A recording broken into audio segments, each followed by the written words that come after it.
Hi, this is Nivedita and welcome to Celluloid Diaries. Here I'm going to talk about India's YouTube revolution. Thanks to major events that kind of gave push to this space or the content consumed on this space. Number one, the lockdown during the COVID pandemic. Number two, 4 years before that, on September 2016, the bonanza launch of Jio. It was a sensation.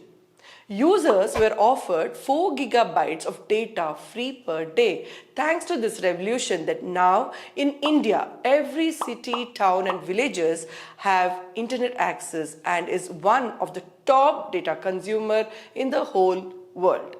1 billion of gigabytes per month compared to 200 mega gigabytes. This has brought in the new word, that is digital revolution. We also see a huge increase in the consumption pattern. A data released by CSDS, an Oxford-based Reuters Institute, went on to find out in the research that lots of Indians consume the daily requirement of news on YouTube, WhatsApp and Facebook. Let's get on and understand the young YouTubers who are making a difference. Dhruv Rathi is a big name in Indian YouTube space. He doesn't stay in India but in Europe. But in his channel, he explains political space, news and trends in the political front, trivia and technology. He has more than 17.7 million subscribers. In fact, it has more audience than some of the most popular and established media houses like NDTV, India Today, Times Now, or any of the other news channels who have their presence online. Dhruv Rathi presents news in the most simplified format, in fact, in a layman's language. Rathi, of course, was an early adopter. Now, there are many YouTubers who speak openly, questioning the ruling government and are the voice of the unheard.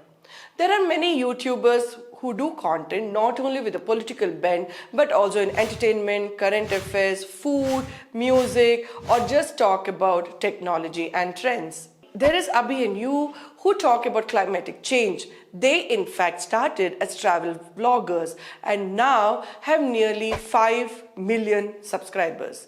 Sandeep Bhatia, who looks very down to earth with this Aam Aadmi look and gets interviews from anyone, and his approach is also very simple, like what a normal person would have or would do to understand the space that he's talking about. He talks with the top politicians to the A-list actors.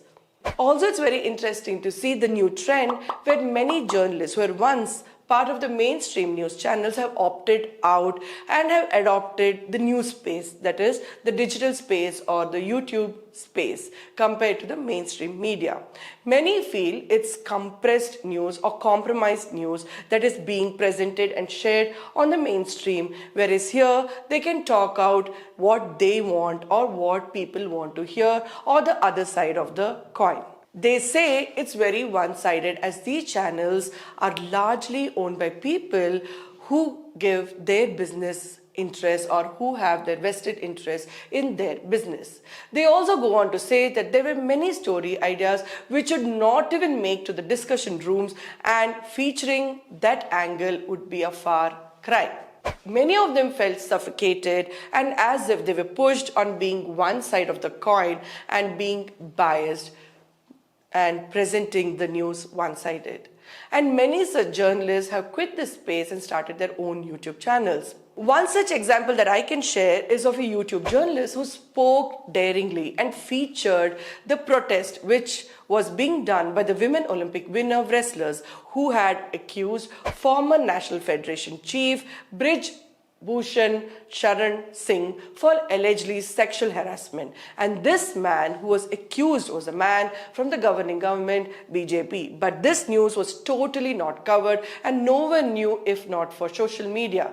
Wrestlers decided to march up to the parliament, but they were detained and beaten and hushed totally. Ranveer Allahabadiya, one of the most popular YouTubers, was called to share or to do a series of interviews with the members of the government. This was one of the first interviews organized by the government, so I would say a clear positioning to get the attention of the young audience or the so-called Gen Z or the young voters of the country. So, what are the problems that these YouTubers face? Hate speech is a huge problem, and the fake news that is free to consume on this platform. A communal hate or discrimination or violence kind of videos can be uploaded and is free to consume. It takes a while for YouTube to analyze, and by the time it's gone viral, and by the time they are being pulled out, damages are already done. We do see government stepping in to regulate the digital space more and more. But the question is how much of it will be genuine. In a space to make a decision of what is right and what is wrong, what is not biased news or communal or non-politically motivated. So let's see some of the Telugu YouTubers who had threats and some of the channels which were also pulled down, threatened. Here are the top 3 Telugu YouTube channels who speak their mind politically. So now let me give you a sneak peek of how YouTubers make money.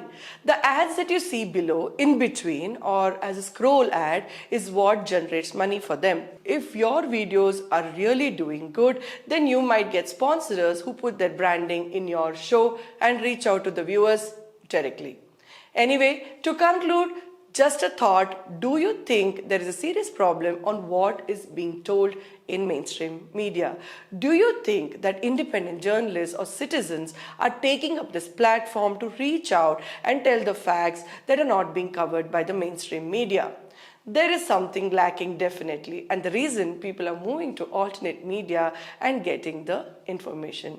So what do you have to say? Do let me know, and I will surely cover it in the next episode of Celluloid Diaries. Bye bye until then.